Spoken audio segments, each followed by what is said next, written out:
Hey everybody, welcome back. It's Sunday, which means it's stream time. And again, I am joined by Bear, the Gen X GM, and we have Oscar slash Saxius, the accounting GM. It didn't work. It did not work. God damn it. Oh my god. Or was that Saxius's? I don't know. Maybe I need to mute other tabs. Hold on. Mute them all! Just close them. No, mute them all! As you see, Shut them all down. Speaking of China. All right, so it's another Sunday, and so we're just gonna kind of do the chatty gamey thing. It's been a weird week for me, not like in a bad way necessarily, just a week. Weird energy. I'm seeing that everywhere. Everybody's been having a weird August. August has just been a weird month, I feel. Maybe it's the downshift of the summer and my body's just feeling it. I don't know. Certainly feel it now that I'm in a state where we have actual seasons. Yeah, that's got to play havoc with you. Well, coming from Washington, where it was like one season all year. We have two seasons. You have it's raining every day to it's raining every other day. That's what I love about the Pacific Northwest. Oh, yeah. And the rain is, Oh, yeah. The rain. Here, I don't know about where you are there now, but in Montreal in the summer when we have a rainstorm, no joke, the rain is hot and it bounces 3 to 4 feet off the pavement when it hits, when it's on a hard day. We get storms that will just flood the street into a river in no time. Yeah. Meanwhile, you're out west of the Pacific Northwest. It's just that's rain. That's not rain. That's just there's drizzle. A reason there's no such thing as a storm drain in the Pacific Northwest. Yeah. It's hey, so if you're afraid of sewer clowns, move there. Oh yeah, I mean, I have plenty of sewer clown territory on my street. Yeah, I keep telling my wife that at least for our Halloween decoration, we need to post a red balloon up at the sewer drain that's at the storm drain at the corner of our lot. It's going to get stolen, but it's still worth it to keep. I don't care. I mean, and if anybody's like, well, what if you're just creating trash? You mean like the trash that always ends up in my yard anyways, because I'm on a main road. I'm always picking up people's. That's the one. And not to turn this into the I hate. No. It's okay. It's a bunch of old men on a Sunday morning. It's all right. We're allowed. Moving here, it really illustrated to me that old world versus new state kind of attitude. Because the level of litter here in this state is off the hook. Yeah, it's just nobody cares. Yeah, I got neighbors who are still poisoning the plants they don't want in their yard, like spraying poison on them and stuff. And back home, I'm like, if you did that, you're like, you're wrong. you're a tribunal all of a sudden. I've lived out there. I've seen it. No, one of my best friends, his brother, no longer, but was a city worker, and. We were driving in his car and he just threw his coffee cup out the window with it. I mean, what are you doing? He goes, I'm keeping myself employed. That's what I'm doing. And I'm like, I never fucking thought about that. Like people go, it's a horrible attitude, but sure. Pollute the environment. And I'm like, this is the city. This is not the environment. If we dig down into the ground, we're not going to get, soil. We're going to get concrete and plumbing and wiring and all that other shit. I mean, in the city, that's fair. I mean, at least the environment from the environmental standpoint. I mean, you'd still hope that he would try to keep it clean. We actually have a kind of a neighborhood coalition, unofficial neighborhood coalition. It's just a bunch of, concerned individuals who have taken it upon themselves to clean up the litter. Like my wife and I, when we take our dogs out for the morning walk, we have a bucket, we have a grabby thing. We pick up. Oh, you don't have pooper scooper laws there? Nobody cleans up after their freaking dog. Oh, we have pooper scooper laws here. We do, because we come from a place where we actually give a crap. But yeah, you'll find giant Great Dane-sized piles laying around, and it's ridiculous. Nice. No, I do not pick up other people's stuff, but I still pick up after my dogs. But anyways, we pick up the trash that we find around. And there's a guy up the street who has like a golf cart who rolls around grabbing stuff as well. It's actually progressed to where we have like neighborhood signs starting to go up, just grassroots signs about picking up your trash. it's kind of cool. I appreciate the What grassroots. you need to do is you need to import some of those old Pacific Northwest Chinese ladies that just walk around with shopping carts picking up tin cans and bottles. Like, it was so funny when I was living in Vancouver, because there'd be like one, I'd see one, that'd be in another neighborhood, and I'd see like another, but she was slightly different. And then it'd be my other friend's neighborhood, and I see, I'm like, do they have a fucking like union and they're like assigned territories? Like, what's going on here? This is crazy. They will fight. King Eric, in answer to your question, I live in Missouri, specifically the St. Louis area. I'm not afraid of like, oh no, I'm going to dox myself. Thanks, Brian. Appreciate that. Yeah, Brian, I appreciate it. The double viewership, it's good. Keeps small channels like mine alive. And by the way, if you're not subscribed to Elfbait yet, and you're coming over here from my channel, guys, subscribe to his channel. Come on. Yeah, I mean, I don't do a lot, but I do actually more on my Discord than I do here. The channel has actually become more of an extension of the Discord, because I'm always talking about things and posting essays and stuff on the Discord. About things that I come up with, campaign ideas, just concepts and ideas. Today and yesterday, I was discussing how I felt that in traditional D&D sense, or class-based systems, how the paladin and the cleric, as traditionally presented, clash with one another. I've always said the cleric is the useless class. The paladin makes much more sense as the adventurer. Well, the paladin is if you look at them together, the cleric is the holy warrior of God, and the paladin is the holy warrior of God, but he does it better. Yeah, the holy warrior of God with benefits. And so I feel like if I was to rewrite D&D today, I would backpedal the cleric to being the sort of robed priestly character, and keep the paladin in as the fighting hand of God. We can get rid of the alignment requirement and make the alignment consistent with whatever God he's following. Same thing with the priest, right? Or depending on your game, if you're having the idea that somebody can follow a religion and be of any alignment, because people are people. Still love that in the second edition historical source books when they put the rules out for Christianity. Alignment for Christian priests was any. But no, I think that the cleric works in that context to make sure that they're not eroding each other. I would make. If I may, yeah, Sax, maybe you'll disagree with me on this, because you have a different perspective being in Europe. But for me, the cleric is portrayed less as a holy warrior and more as a priest, right? In general, in D&D. Wandering priests are an interesting idea, but I don't think there's as many of them as people would like to think there is, and they would tend to be wanting to set up parishes where they can spread the word and convert communities, right? Yeah. Paladins are crusaders. They're Templars. They're out there to do something. They're out to achieve something. Hence the knightly styling that goes with them. For me, paladins make much more sense as an adventuring class than a cleric does. So much so that when I did run D&D, I banned clerics. And I only let people who wanted to play religious characters play paladins. And as a result, things worked out pretty good. We always, like with the cleric, we always had one paladin. The difference was, unlike the cleric, where no one wanted to be the cleric, and then finally one person would go, all right, fine, I'll be the cleric because we need healing. 3 people wanted to be the paladin. You know what I mean? And that should tell you the appeal of the character class right there. It's a different beast, but it scratches the same itch in a better way, at least for my money. Yeah, I mean, I would say I would keep the cleric in as the robed priest character and just change the name to priest.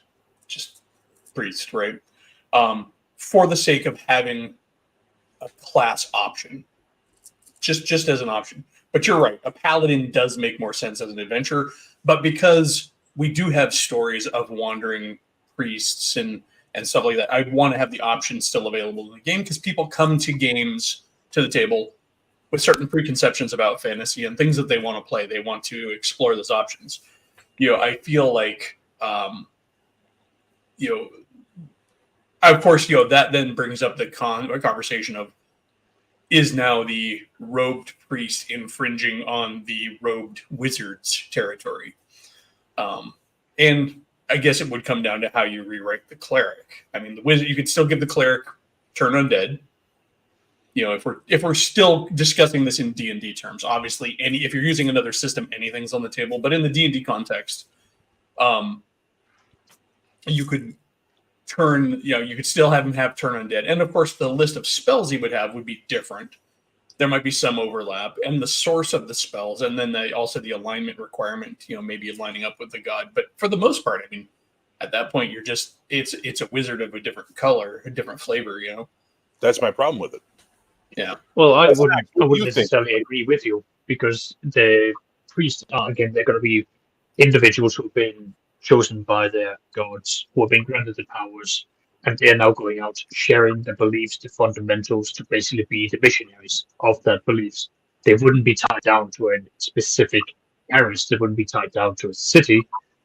That's what's making them different from a priest. A cleric is a holy individual that is meant to be going out, showing the powers of their deity, showing that the deity is real, and through the miraculous powers that they've been given, they invest that into spreading their beliefs and encouraging people to come to their faith, which often leads to conflict, since if you're playing a polytheistic world, there'll be conflict between the various interpretations of the various deities that will be there. But then that is why priests would be going out, both good, neutral, as well as evil priests.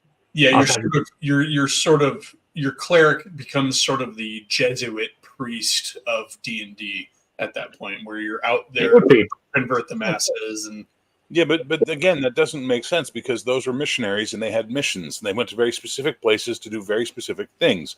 The cleric as a priest. Okay, well, let's take D&D, because that's where the only place you're going to run into this problem is D&D. Every other game moved on from this nonsense. D&D hung on to it like it was like its baby blanket. Religion doesn't make sense in D&D. You cannot have a medieval polytheistic society. At some point in time, monotheism is going to creep into that society and will help drive certain aspects of technology forward. But we don't get that, because D&D worlds tend to be a mishmash of classic antiquity, high medieval, age of sail, Renaissance, early Renaissance. There's even some Dickensian aspects in there. Yeah. They tend to be a real hodgepodge. Okay, so therefore, if you're going to have a polytheistic society, you are going to be in a constant state of religious warfare in that technology level.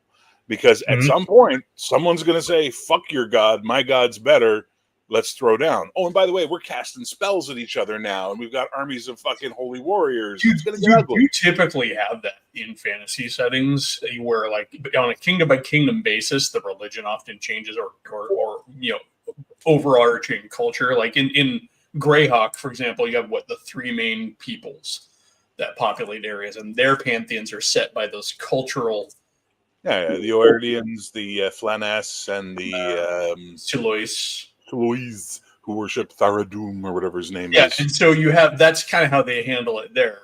But of course, it's fantasy, and of course, it's exactly that. It's a mishmash of tropes. I mean, if you want to make a world that is more believable, you can, and if it's of course, at that point, you have to always pick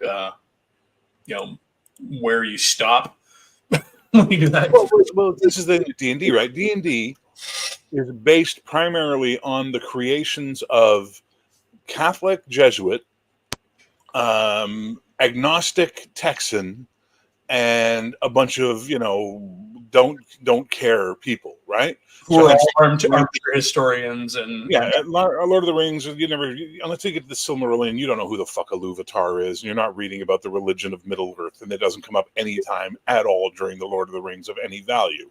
Or Conan, where the gods are just things that get in the way, and the hell with you, like that's the sort of thing. And then a bunch of Midwest Mormons and evangelical Christians got a hold of that and made D&D and shoved religion like it's ancient Greece into it as hard as they could, and as a result, it's always been a sticking point. It's always been even the cleric itself comes in because somebody wanted to play a vampire hunter, not because exactly. And originally, the cleric was based on the Hammer horror movies. Yeah, it was Peter Cushing. You know what I mean? Gygax himself, I believe, who actually then spun it into the holy warrior, kind of mace swinging armor wearing guy to kind of bring it more in alignment with the medievalism of D&D. Because the original idea as presented to him is, I want to play Van Helsing. Because we have this vampire in the campaign that's a pain in the ass. Yeah, exactly. So I think we get into a really dangerous, disturbing place where people start to put their real world religious beliefs, which I'm all in favor of, so long as you're not hurting anyone, go right ahead and believe whatever you want to believe. But when you start shoving it into D&D or into any role-playing game, it's like, whoa, now we can argue it, now we can debate it, because this isn't real. But I've noticed when you do that, the religious will defend it like it's real, and they will take offense to you not accepting their stuff. And that's a danger zone for me, which is why I run monotheistic societies. It's much easier that way. Yeah, that way we don't have an argument. I tend to create my own pantheons, even I though did. Even though they may be inspired by other pantheons, I tend to put like new names and new twists on them, just so I'm not using somebody else's actual religion as my fantasy belief system. Yeah, I've risked heresy in mine. Mine is thinly veiled Catholicism, Orthodoxy, Islam. It's all thinly veiled. Yeah, I know. I mean, at the same time, my players are like, oh, well, what's the Dwarven pantheon like? You're like in your campaign world. I'm like, it's the same one that's in Greyhawk and the same one that's in Forgotten Realms. Why? Because those are all made up gods, and I don't have the time to recreate them from scratch. It's down to what you want out of the deities and the religions in your campaign. Is what you want them to contribute to, whether it's going to be in detail with conflict between the various sects, or if it's going to be what I've gone down the route of is like, here is the various deities for humans, which take up of the human society, and then you've got the elves, the dwarves, and the halflings, and they've got their own. And then it's about good versus evil at that point, where they all have to unify against one evil, monotheistic, dark god that's trying to destroy the world. Yeah. So it's funny, King Eric, you bring it up. I think if you were going to rewrite classes and the class structure in a game, in an RPG, and you're still going to use classes for whatever reason, you could always write it very much like all paladins and clerics end up starting out as like an acolyte, and at a certain point they choose a path. Do they take up the sword, or do they take up the staff? And then like, where do they go from there? I mean, you could write this any way you wanted, because if you're going to be rewriting stuff, I mean, if I had to do a quick edit to D&D just to shave off that without like rewriting the game, and my goal was to rid myself of that overlap, that erosion of place in the game, and I had to delete a character class, I would delete the cleric. I would delete the cleric before I would delete the paladin. Because the paladin does not have the silly idiosyncrasies that the cleric has, especially in old school. I mean, yes, the paladin in old school has to be lawful good. Whatever. But the cleric has that dumb thing, like he can only use blunt weapons. Like that. Somebody got hit with a taser. Yeah. Sax's wife has had enough of him screaming. Sax is twitching on the kitchen floor now, but I said go take the bin out. But no, I think I would ditch the cleric, because you are getting rid of that idiosyncrasy where why is it that I can wear? I'm supposedly martially trained and can wear full armor, but I can only go around bashing things with a mace that only seems less brutal and somehow different because of the abstraction of the game rules. Because in real life, a mace will fuck you up more than a sword.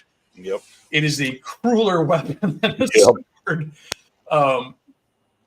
And also is much spikier and edgier than a lot of people think it is. People think of mace and somehow their brain goes to like a club of some sort. Have you seen the flanges? Yeah. Have you seen the overlapping blades that make the star cluster at the head of that mace that are going to slice nicely? Hello, who are you? I'm Sir Bilbot of Swordman God. Why are you carrying a mace? Not allowed to carry a sword. But you're the priest of the sword god. Oh, no, but I'm not allowed to carry a sword. Yeah, and the only way around it then course, the game has to write all kinds of exceptions in, like, oh, but this priest of this god can But use. I know at least in second edition it already clarified that a priest would be able to have the weaponry in accordance to the theme of their god. So, for example, the god That's true. of agriculture could have a Yes, sickle or a scythe. Yeah, I think also the fact priest that in second Gygax's friends were such jerks, he had to turn the game into the French language, where there's rules and then just endless exceptions to the rules because his friends were dicks. Like, think about that. A lot of the rules that exist in D&D were because the people he was playing with were being dicks, and he had to find a way. War gamers. But he also had a very small pool of people to play with. So Have you met war it wasn't like gamers? he had a lot of choice. But D&D sucks, and that's my final stance on it. It definitely is showing its age. I mean, I enjoy playing it because it's what I know and it's easy for me to play. But I am mature enough that I can be critical of it without getting butthurt over being critical about it. It's crazy. I just had to have a conversation with this about this on the internet, obviously, but it's like, which is dumb. On that internet. So, like, the new Aliens Romulus movie is coming out, right? It's Not out. yet. I haven't seen it yet. It's out. I haven't seen it. I'm not going to say any opinions on it. I don't want to hear any opinions on it because I haven't seen it. However, I do follow a couple of Aliens channels because I like discussing the aliens' background. Sure. People are being so pissy over matters of opinion. People will come on there and say I didn't like it, or they'll even trash it. And then people are like, "Oh, getting all mad." I'm like, first of all, it's the internet, so obviously this is going to happen. But it's that whole idea of just because somebody doesn't like something you like, they're bad. Yes. Or and it's ridiculous. It's like being critical of something that you love is actually kind of one of the most. I mean, it's one of the most positive things you can do if you actually care about it. Yeah, if you actually care about something, you can be appreciative. Now, granted, that can go way too far to where then you get the stupid arguments of, "Oh, you don't care enough. You're not a real fan." Fuck off with that. I hate that stuff. That you're just a tourist. Bullshit words. I hate it. People are allowed to engage in fandom at whatever level they want, and it's all valid. I hate this. You see it a lot in like Star Wars or even in gaming nowadays too, because everyone's like, "Oh, you're just this casuals." Yes, let there be casuals. That's how games survive. The old guard, the hardcore players will keep it going during the lean times, but you want it to boom and expand, you need casual players. You want your company to make money to where they can stick around during the lean times. We need casual players. Also, casual players turn into hardcore players. Very few people come into a game going, "I'm going to be in this for life." Who really gets into something for the first time with the attitude of "I'm all in" from the very beginning. There are some obsessive people who will do that, but the reality is that we need the casual players because those are the ones who have room for growth and who will develop into something else. Satch is, I think, having connection problems because that scratchiness is all on him. So he's probably trying to relocate to a new place. Well, we'll see if he comes back. Or he did actually get tasered. Or he did get tasered. His wife typed a bullshit message in to cover her heinous crimes. But anyways, the whole getting mad because people don't like what you like and or trying to impose your like of something onto other people, let it go. Just enjoy what you're going to enjoy, and let other people enjoy what they're going to enjoy, but also let them not like what they're not going to like.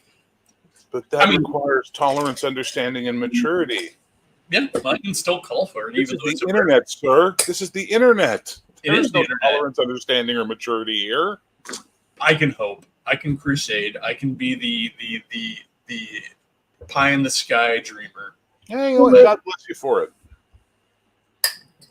You need to have somebody out there doing it. But I tend to look for the good and assume the best intentions until proven otherwise. Yeah, you really do, actually.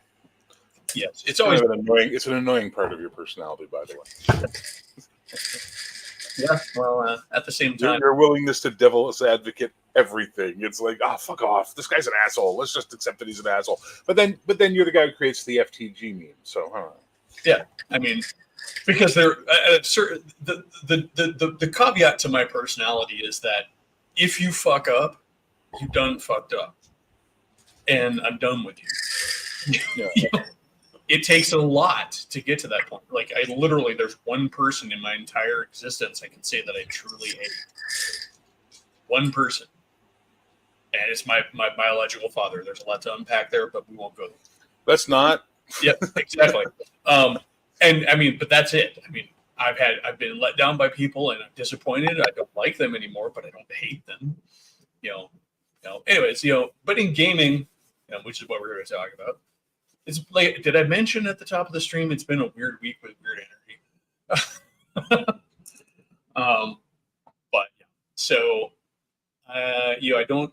As far as games go, like I don't have a game tonight because Cody's stuff is on break while he's dealing with his living situation, which is all good and understandable. I do have By the Sword tomorrow, so that's good. Thank you. I wouldn't say I'm necessarily better, but yeah, it's not an easy stance to take in life. I will say that. Better person than me, that's for sure.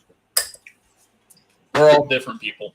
I'm gonna fuck that guy from the word go and keep pushing me, and I'm gonna see how far your teeth can go down your fucking throat.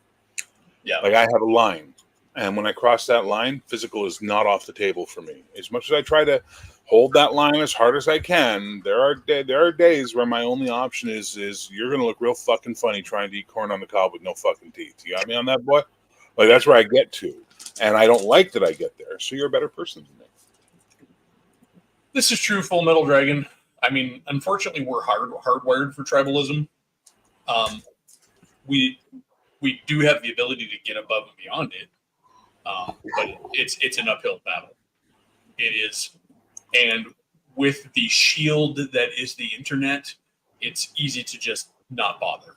I think so many people who scream and screech on the internet would not do that in face-to-face conversation. And it's not a matter of being worried about getting punched. I think just most people tend to be a little bit more laid back and actually polite in person, simply because it's hard to be an asshole to somebody, generally speaking, when you have to look them in the face. When you have what? When you have to look them in the face. Yeah. Oh, no. It's real hard to be an asshole to someone face to face, unless you got what it takes. Well, I mean, I was saying, let me finish that statement. Violence. Let me finish that statement. The difference is the people who know they have what it takes don't go around being assholes to people in their faces. In all my years and everything I dealt with in human condition, I never saw people who knew how to handle themselves start a fight. It was always some insecure fuck with a big mouth and a big attitude picking the fight. And then it was off to the races. No. People who are confident in themselves don't feel the need to belittle others, don't feel the need to show themselves as superior, and don't feel the need to throw their weight around.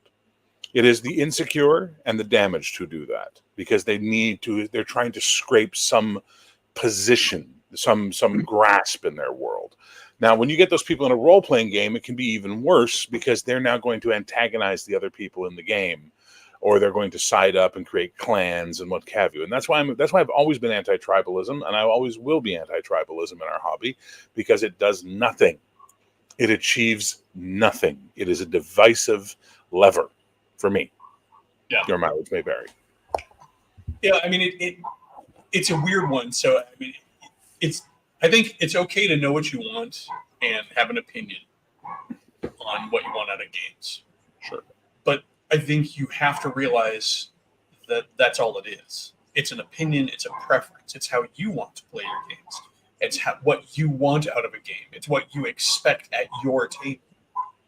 But you have to accept and acknowledge that your preferences, your goals, your desires in gaming are yours, and they're localized to you and the particular group of friends you're going to play with.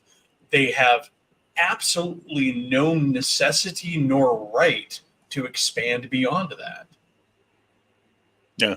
You as a gaming group are a closed unit. You're as closed and as open as you choose to be, and that's completely up to you.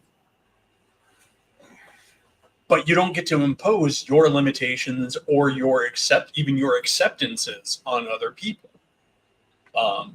because they have every bit of a right to their gaming autonomy as you and your group do.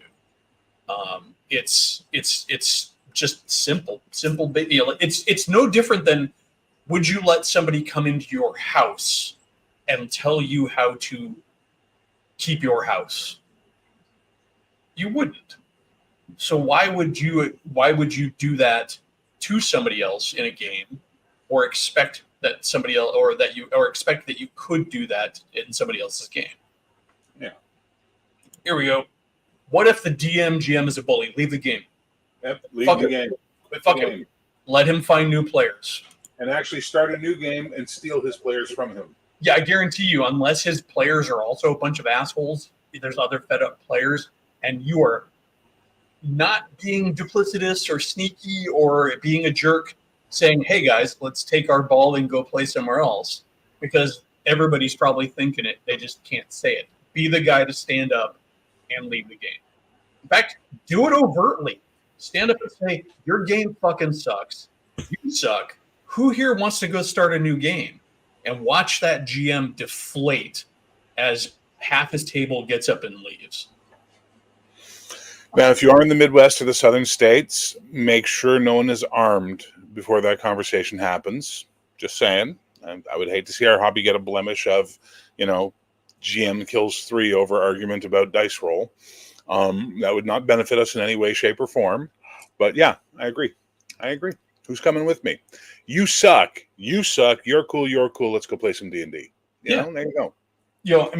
And if you're not the sort to do it overtly, there's nothing wrong with doing it on the sly.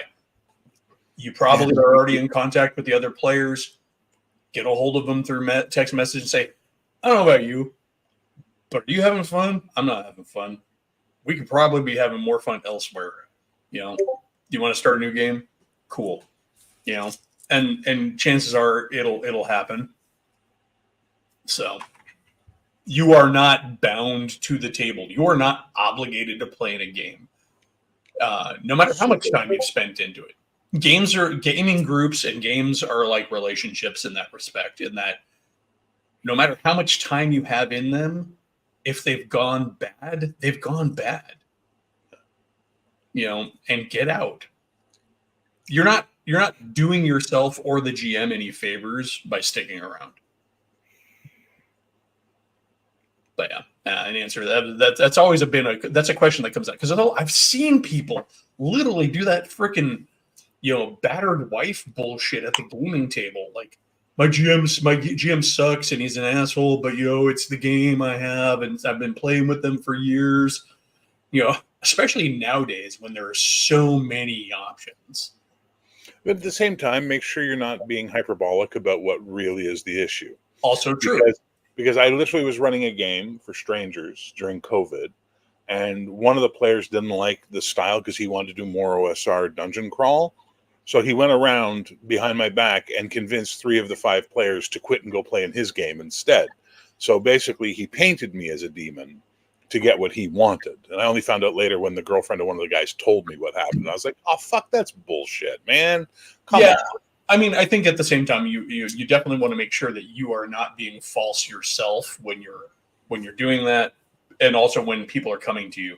Checks and balances is what it is. I've mentioned before that I've actually lost not just a player, but a friend over gaming years back. It's the only friendship that's actually ended because of gaming, and it's ridiculous. But in that situation, I'm always the GM. Well, nowadays I can't say that, but up until getting into other people's games, since getting online, I'm a forever GM. I like it that way. But I had a player who was in my games for years. He was a coworker also, so made it extra awkward. He's still a coworker. We're just working from home. Thank God I'm not in the office with him anymore. But so the long story short, we played for years in a number of different campaigns. And he was always that player who wanted to make the interesting character that was kind of not the standard. He always had some unique character he wanted to play. And because I am an accommodating GM who will always try and find a way to make the idea work before just canceling it out, I made it work. And here's my buddy Derek. Hola. Hey, how's it going, man? So anyways, this player, who is not Derek, after years of playing, explodes on me and tells me I've given him nothing in any of the games that he simultaneously accuses me of being too traditional a player and too avant-garde, too traditional as a GM and too avant-garde as a GM. It's like this paradoxical, like, I am both. Like, I do want to do nothing but my old style, gaming, but you're also always trying all this new stuff. Like, okay.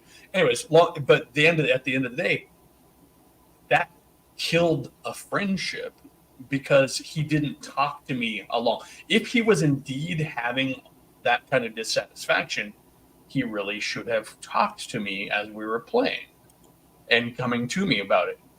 Instead, he bottled it all up. Now, granted, I firmly believe that there was something going on in his life at the time that this occurred.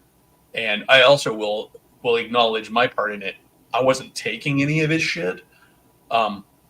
Because the original conversation was, what can I do to make it better for you? That was my original take on it. As a GM, I'm like, okay, cool, you're not happy. What can I do? And then he started asking for really some weird concessions in the game. And I'm like, no, I'm not going to do that. That's just kind of ridiculous. Like, he was like, I want to play a cleric, but only if I'm not required to heal anybody.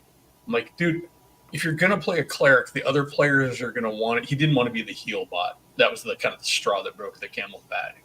He didn't want to be the heal bot. I'm like, then don't play a cleric. But I want to play a cleric because I want the abilities. I want the character class. But there's an expectation in the game. Anyways, from that, it devolved into, you never give me anything. But, meanwhile, I'm creating custom tea recipes for his tea maker character. And, every time he's going foraging for unique ingredients, I'm coming up with that. And when he wants to make a Pacific Islander style orc character in my pirate game, I help him world create a part of that game world. If he's listening, which I doubt he is, he knows he is. But yeah, so you definitely don't want to, I guess where I was saying is, just because somebody says they're having a problem with the game, don't necessarily make sure that you yourself are also actually having a problem with the game and not just going by their say-so. Because I'm sure if he had presented me to the other players in the way that he talked to me about it, it was a very false version of me. Derek, you've played in my games before. Yeah. You know what kind of a GM I am. Yeah. And I'm not going to spill any tea, but I know what kind of player that was too. So, but I think that as a GM, like, you've probably been one of the most collaborative GMs that I've ever played with, in the sense that you will do things like what you expressed, like you were making custom teas to fill out his character and things along those lines. Those little sheets and little extra abilities and things that you would give out always made, like, you feel like you were actually part of the game, at least for me anyway, rather than just kind of like I'm just ripping stuff out of a book and I could be anybody. Yeah. So, but I, kind of going back to the point there, again, like Barrett was saying, make sure that if somebody is saying let's pack up and leave, they're not actually painting a false version of the GM in question. Let me take a look here. So what are you up to, Derek, while I'm looking at the comments here? What have you been up to, Derek? am I muted? You froze. Okay. Now, right now is my day between my son's birthday and his birthday party. So I'm taking a 30-minute me time, and was like, you know what? I'm going to go hang out with Eli and some of the other internet folks and join a conversation. Cool. Well, happy birthday to your Son. Yeah. Big 5-0 or 5 years. Not 5-0. Jesus Christ, man! What are you, a vampire? Yeah. Well, we've been doing 4.5 because he's been 4.5, so it's 5.0 in my brain, and that's how. But it came addition out. wars are the worst. I mean, really. Really? Yeah. Yeah, but I mean, he's huge. I mean, he's what? I think we just measured him. He's like 44.5 inches. Yeah, but Derek, you're not a small man yourself, so I know. But yeah, to the point of game groups and needing to leave. I mean, there've been a couple that I've had to leave, and they've always, it's hard for me to get into a game because like I very rarely open myself up as a pretty big introvert to new people, and you never know what you're going to get. And I haven't done a whole lot with online gaming, so these were in person. But like one, I got picked up by the manager of my Jiffy Lube because I was reading a D&D book, a Pathfinder book, and he was an OSR gamer, or at least that's what he purported to be. But he was actually just one of those guys that kind of like was smarter than his other friends and just kind of bullied them. And he was a very weird power gamer dynamic where he's like, okay, you guys are all first level. I'm going to give you +5 plate mail, +5 battle axe, and you're going to go fight a dragon. And I'm like, okay. And it's like, okay, now you're going to do this. I'm like, well, that's not what I want to do, but that's what you're going to do. And I'm like, I appreciate the opportunity, but I don't think this is going to work out. And it's somebody who That's literally what a railroad is, by the way. Oh yeah, 100%. Talk about railroad, they forget that that's what a railroad is. It's when you don't have any choice over what your character does. linear plots are not railroads. And this wasn't even linear plot. This was just like him wanting to use a twisted, enhanced version of first edition to play out whatever weird catharsis he needed by beating down people, but not making it so obvious that I'm just, you're fighting first level players versus a dragon. You're like, oh, give him +5 plate mail, +5 battle axe. They should be fine.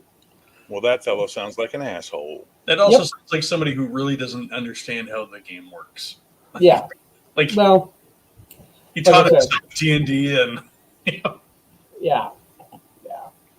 And then others were misunderstandings where comments made in character are misconstrued out of character, and that happened with a Star Wars game I tried to play, and I didn't know that there was a misconstrued an issue, but then they were like, hey, well, we'd like you to not come back, and I'm like, okay, that's fine. And it wasn't until sometime later that I found out they completely misconstrued something I said in character to another character as a personal attack. And I was just like, okay, that's fine. I mean, it happens, but that's the whole thing about it being a social dynamic. I mean, and it's easier, when you have a solid game group that you've gone through a long time, you've quilted together your social contract, and you know your friends, and you kind of know when people are joking and when they're not, and things along those lines. And that's really hard to do, with strangers, let alone on the internet, as you said earlier in the stream, with the anonymity of being behind a screen and not being in the same room. Yeah, I mean, you even kind of ran into that in the one D&D game, the last D&D game that you played with me. That one player was taking your gruff character's personality towards his character as you towards him. Right. And meanwhile, he's also playing secret squirrel bullshit at the table and then getting angry because the players are playing their characters as being suspicious. Yeah, you're being super secret squirrel, and I'm like super weird, lawful, twisted logic. You can see your character is basically an ex-cop. Yeah. the drunk ex-cop dwarf, who took one level of barbarian to facilitate rage because that's why he got kicked off the force. And was like, Meanwhile, the other character is playing the agent for the High Elven Kingdom out in the real world, getting intel on what's going on with those people outside the woods. yeah, And he's playing that character, and neither of them was wrong in playing their character that way. It was just that the one player just took it personal, yeah. and it's unfortunate. But That's why the Secret Scroll stuff really needs to be a table buy-in and not something that just individual characters can. yeah, it was actually choose to do. that made me ban Secret Squirrel stuff from my tables permanently. I've yet to play any Secret Squirrel stuff ever again since then. It's just not worth it. I mean, the sad part is that you're a longtime gaming friend of mine, and you ended up on the outs on that game and not him. Yeah. And then he ends up torpedoing a friendship. So, and now I can't get you into a game because you have a kid. You went and had a kid. You procreated, and now it's all ruined. Yeah, that's right. Someday soon. Yeah, He's starting kindergarten next month. So there you go. Yeah, it's kind of weird because over here, the other gamers that I have met, Gabe has this whole group of gaming dads, and I'm so not them. They're all like higher wage level tech guys with very young children, and they themselves are younger. And here I am in my 50s. My kids are adults. And I'm a working guy. So they're all cool. I mean, they're not jerks, but it's definitely a different thing, and their schedule is such that I can't play in their world. Dude, I'd have to get off work, run over there, race over there, play till super late, get home, and then go, get some sleep before I got to go back to work. So what's the definition of Secret Squirrel for Mercurius, who's from Australia and doesn't get the reference? So Secret Squirrel, we'll go with beyond the pop cultural reference, because it is a reference to a cartoon character. The name is.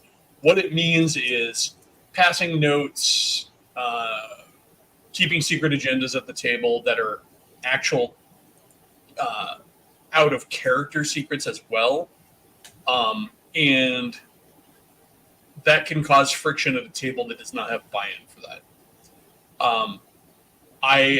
There are also some really good. There's some solid reasons for just the general gameplay to keep that stuff above board. Anyways, people can play off of it and use it in their role playing. Like if I know your character is secretly hunted by the King's men, and we're in a town, and the GM starts talking about and there's a group of the King's men at the bar, and meanwhile the rest of the players can have that fun, kind of like when you're watching a movie and you know that plot line. You're like, oh, how's this going to go for Derek's character? The King's men are here, and you can play off of that too. So there's some actual valid reasons for keeping it above board. But the main reason is that unless everybody is bought into that out of character secrecy, it can cause some problems. You can end up with a real serious set of butthurt or just general misunderstanding of what's going on, even if people aren't the sort to get butthurt. Well, another thing that also happens with it is that some individuals can try to use it to steal the limelight, as it were. And the Secret Squirrel, if something from the Secret Scroll comes up, then suddenly they're pushing their own personal agenda. The other players don't understand why. The other players aren't necessarily wanting to go along with it, but the Secret Squirrel player is wanting to. It gets upset because they feel like the rest of the party is not letting them have fun, and it really causes a lot of friction. And it also speaks to an inherent distrust of the other players' ability to go ahead and acknowledge, I've got out of character knowledge about your character, and you can't trust me to not have abused that or something, because it could be a situation where somebody's having a bad day and they're afraid that the King's Guard are there, but this other player knows that of this going on, but their character doesn't. But their character suddenly goes in and says, oh yeah, I know where this person is, they're over there, just because they want to create the drama. It really speaks to this weird lack of trust that some people have, and they're trying to play their own game in the game. Yeah, it requires a good amount of self-control on the part of the Secret Squirrel player, especially if you have only one. Like if you're playing Vampire the Masquerade, it's kind of a given that everybody's doing Secret Squirrel craft. Took the words right out of my mouth. I was going to say I typically experience it with players and people that have done a fair amount of storytelling, particularly vampire-based poly intrigue type games. Yeah, but if you have one person in the game whose character has the reason for Secret Squirrel, it can also cause some friction. The other problem is beyond the stealing the limelight, it can also be a serious derailment of the flow of play because those characters are often looking for more secret. Like everything you do, what can I get that what can I get that's more secrets? What can I do to build my Secret Squirrel persona?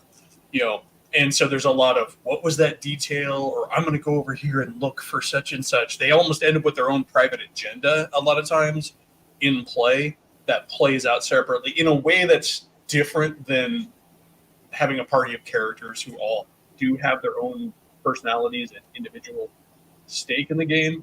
Secret Squirrel guy can go way off course and way out of bounds on that. Especially if he's building. Bear, you're playing. What? I got no skin in this game. I don't give a fuck about Secret Squirrel ass shit. I'll kill your character.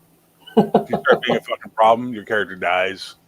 If you're an asshole at the table, get the fuck out of the game and leave, please. You are not welcome here anymore. But how are you? If I'm stuck in a game as a player, rare, where that shit's happening, fuck it, I'm out. Bye. I'm gonna go watch fucking YouTube ghost videos and scratch my balls. More productive use of the next 4 hours. How would you handle that though? How would I handle what? How would you prefer, or how do you see Secret Squirrel stuff working correctly? Please don't do it. That's how it works correctly. Sure. Please don't bring your group dividing bullshit role playing into my game. Yeah. The group is meant to be together for a reason. If you're going to be this thing that, I get it. You love that movie where that character's the Secret Squirrel, and at the end of the third act, he turns out to save everybody because everyone misjudged him. He was really on their side. That's for NPCs. That's not for PCs. And if you are going to bring it in, just do it on the up and up. Have it over the table, and let all relish in your character having, being Jason Bourne, and we're all having fun watching you be Jason Bourne. But we know that that's what's going on, and we're all just writing this. That's not what's going to happen, and that's not going to happen because the people who want to do the Secret Squirrel shit want to seem like they're more intelligent than everybody else at the table. They all want to be Littlefinger. That's what it is. They all fucking think Littlefinger is the coolest thing since sliced fucking bread. Okay. Real quick here. Mar Hockman, I'm not going to bring you on because I got to end the stream in like 7 minutes anyways. So, sorry about that. I just wouldn't have time to give you time. But, so he did say something here about one of the worst RPGs in character making snarky comments about out of universe stuff.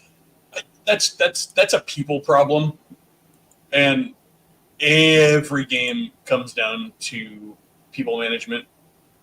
It's going back to what if your DM is a jerk.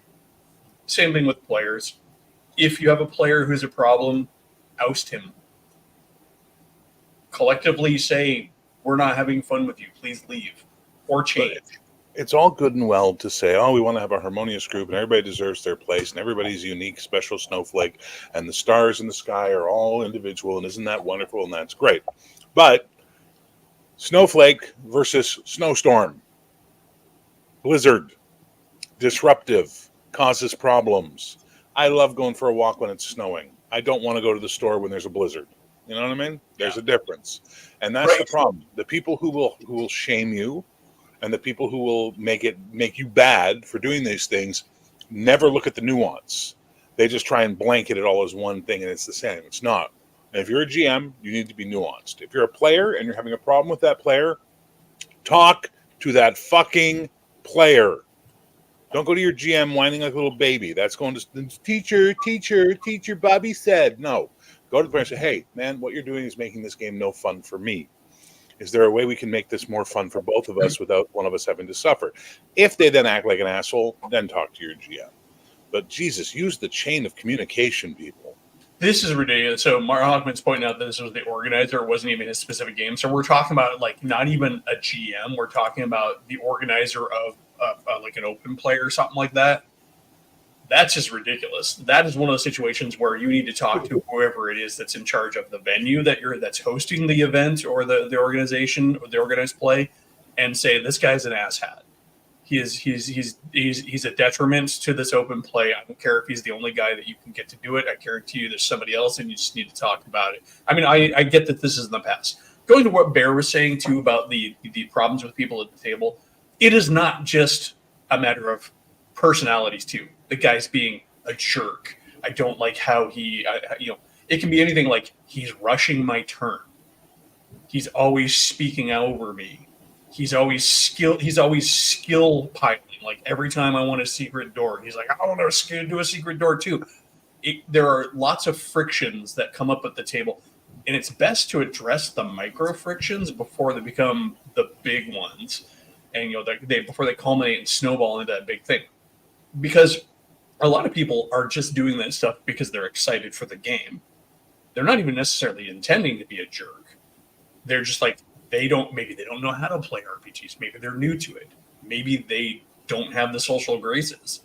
It's not up to you to teach them, but definitely talk about it before it becomes a huge issue.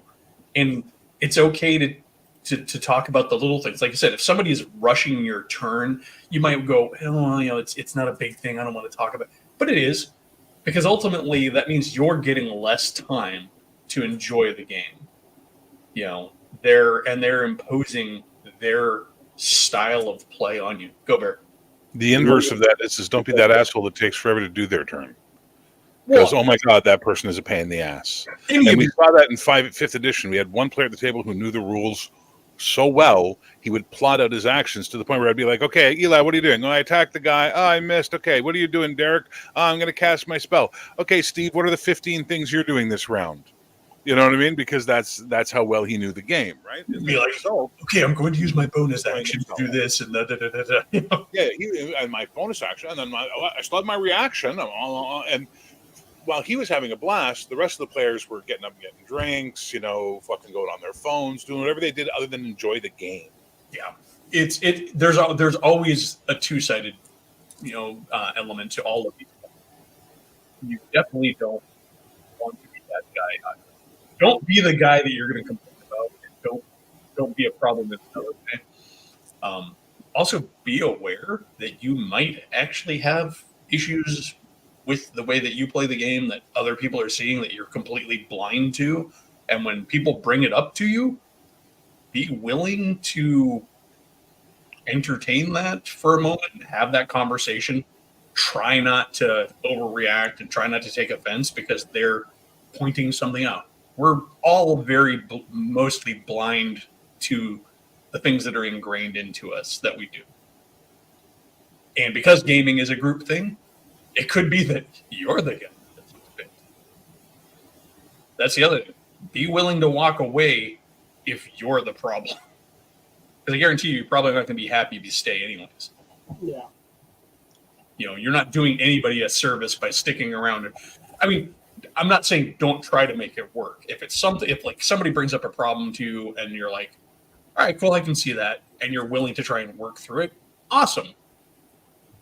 But also don't be the guy who keeps trying to buy a tarp when you're nowhere near the city and keep wanting to put it on your character sheet and insisting that it's there.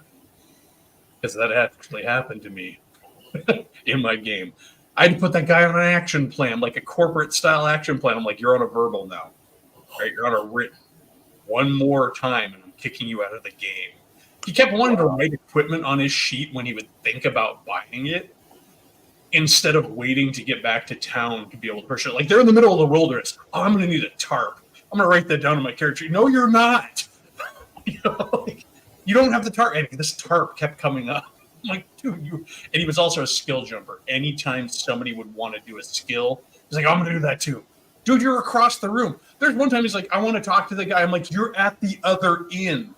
Remember, you went and stayed at the inn where the nobles stay, and the party went to cheap ass, economy suites in where they could afford.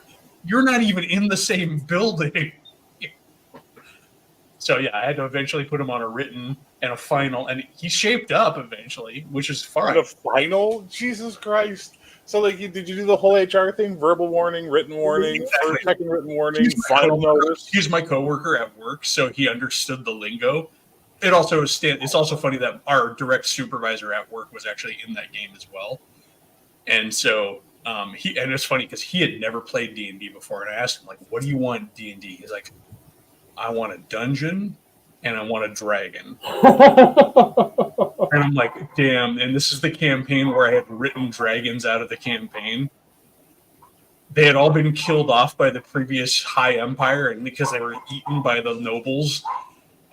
And so they'd been basically hunted to near extinction. I'm like, seriously?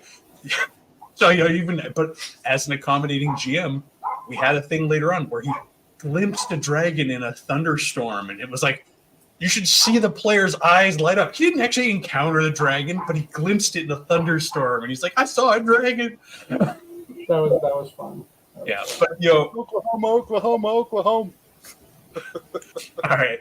Well, we were at that time when I have to start winding down. I got stuff I got to do. But I appreciate everybody who showed up in the chat, both from Bear's part of the interwebs and mine. Good conversation in the comments. Unfortunately, it's kind of hard to keep up with that sometimes, so I do cherry pick the ones that catch my eye. Derek, thanks for coming on. It's always Nice to meet you. And Bear, see you next week probably. Probably. And for those people on my channel, I'm just setting up a stream right now because I want to keep talking. So there will be a live stream, and we'll see who I invite in to come be on the panel. So there we go. Everybody go over to Bears and keep the conversation going. But I'm gonna head out. Everybody get out and game and enjoy your weekend. What's left of it. All right. Bye now. Later. And ending this.